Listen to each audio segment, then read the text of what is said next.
What's up, guys? Happy holidays. You're probably seeing this on either the 24th or 25th of December. This is going to be my entire setup video for the year 2024.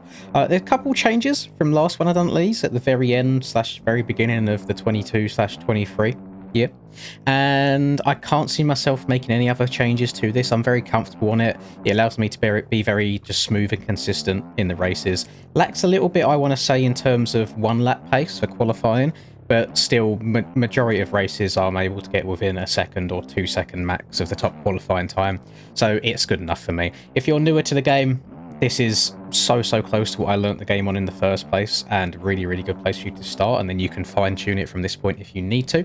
I'm going to go through everything from like my lean settings to what assists I have on, to like graphic settings. The only thing you won't find in this video is going to be the suspension that I run, because I'm changing that all the time, and the background footage that you'll see whilst this video is going on, I'm running stock suspension on the new OEM preview bikes, so I haven't even got one. So I hope you find this useful, hope you enjoy, and best of luck for 2024. For all of you passionate gamers, you can now get 20% off all G Fuel products worldwide by using code LINS at checkout. And for any of you motorheads looking for some new drip or apparel, use code MXPR_LINS15 fxrracing.eu to get 15% off. All links and codes are in the description down below. Enjoy the video and drop a cheeky little like and subscribe. Okay, so if we start off, we'll go through all of the tabs one by one. And I just want to say, in terms of button mapping and button layout, there is no one size fits all. You do whatever you feel most comfortable on. There are people of all sorts of speeds running whatever settings they desire. All I do is I play 2-stick, so my leaning left and right is on the right. So if I move my right stick to the right, it goes right. If I move it to the left, it goes left. And then I've got my steering left and right on the left stick as well. So that's all you need to know for that. But direct lean is set to 53 right now. Last year it was set to 40%. I changed it a little bit. Bike feels a little bit, I want to say, stiffer now, and I quite like it. I really do. Just feels I can be quite precise with this. Whether you're riding old OEMs or new OEMs, it only takes a little bit of adjustment to how the bike turns to get used to. You haven't got to go changing all of your settings here. I run combined brakes because I have my left trigger is both my front and rear brake combined, and then my left bumper is rear brake only. I don't see any situation where you need to have just your front brake on, so those are combined there. Minimum is 19%, and then maximum is all the way up to 150%. So you'll see if I just very gently press it, it comes into play straight away, and then obviously maxed out is maxed out. Over to the right hand side, so in lean, feel free to pause this at any point. I'm just going to quickly rapid fire through them all. Dead zone is set to 10, that's because my controller's a little bit wonky at the moment, so if I go lower than that, it'll act as if I'm steering the entire time when I'm not.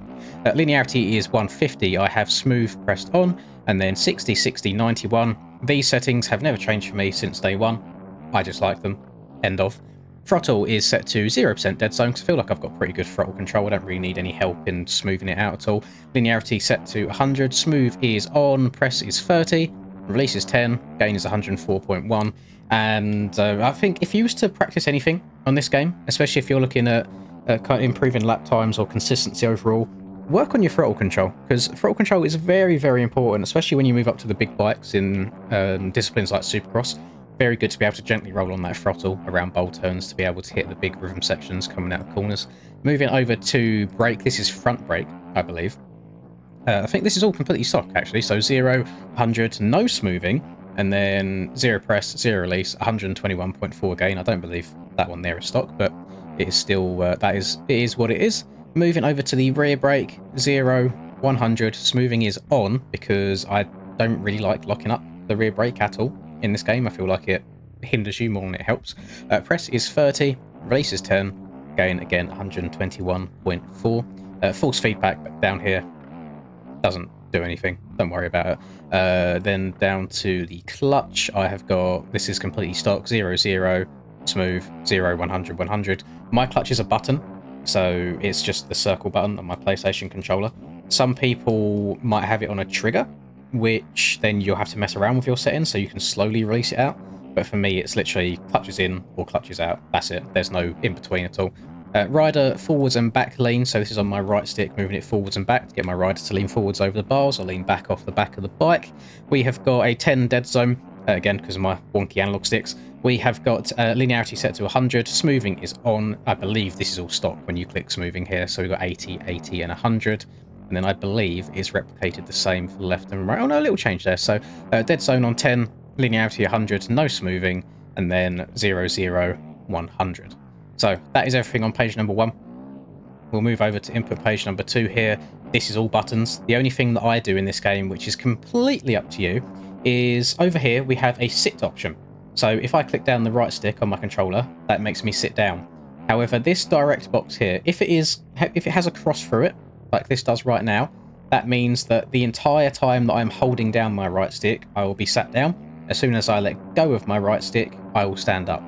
If I have this turned off, if this has not got a cross through it, if I only have to press my stick down once to sit down, and it will stay sat down until I press it again.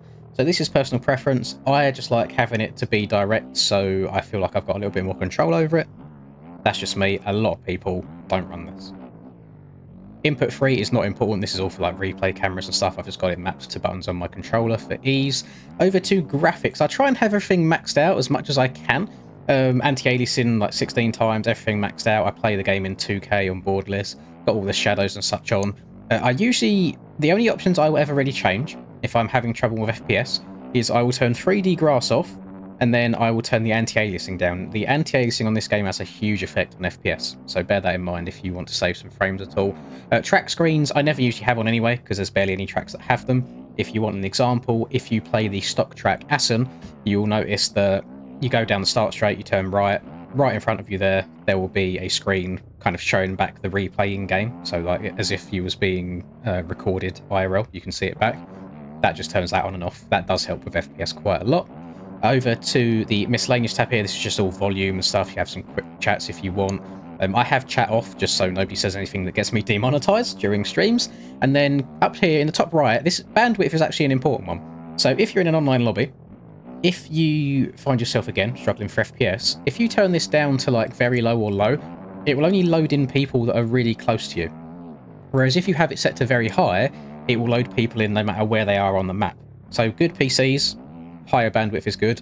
Potato PCs, lower. I would be careful going all the way down to very low, because you'll find yourself going into a corner and then suddenly someone will appear next to you where they've only loaded in very, very late. So maybe keep it low, medium, but yeah, for me, I like to go high or very high just to save some FPS there.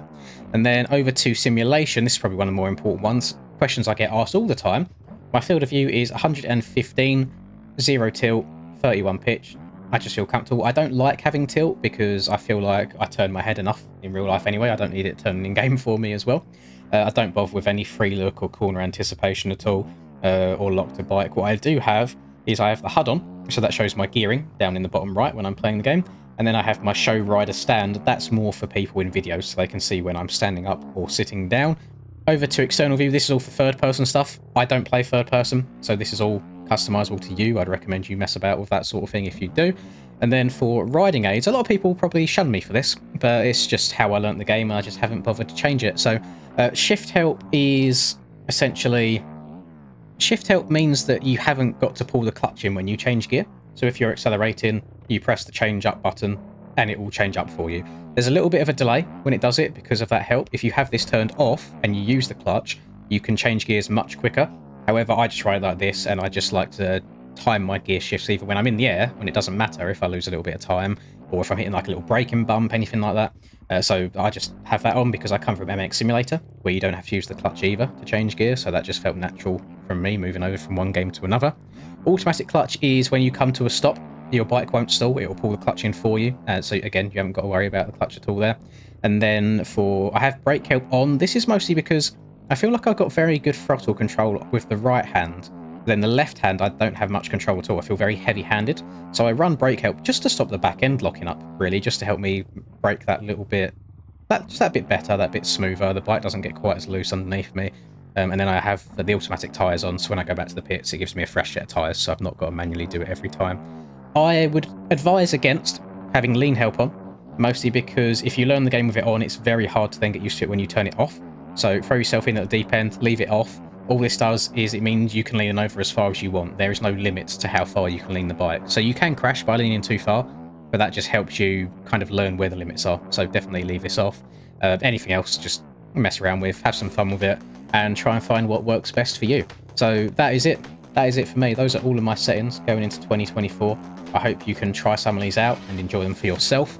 I appreciate all of you watching. Thank you for all the support this year. Enjoy your Christmas and have a happy new year, and I'll catch you all next time. Peace.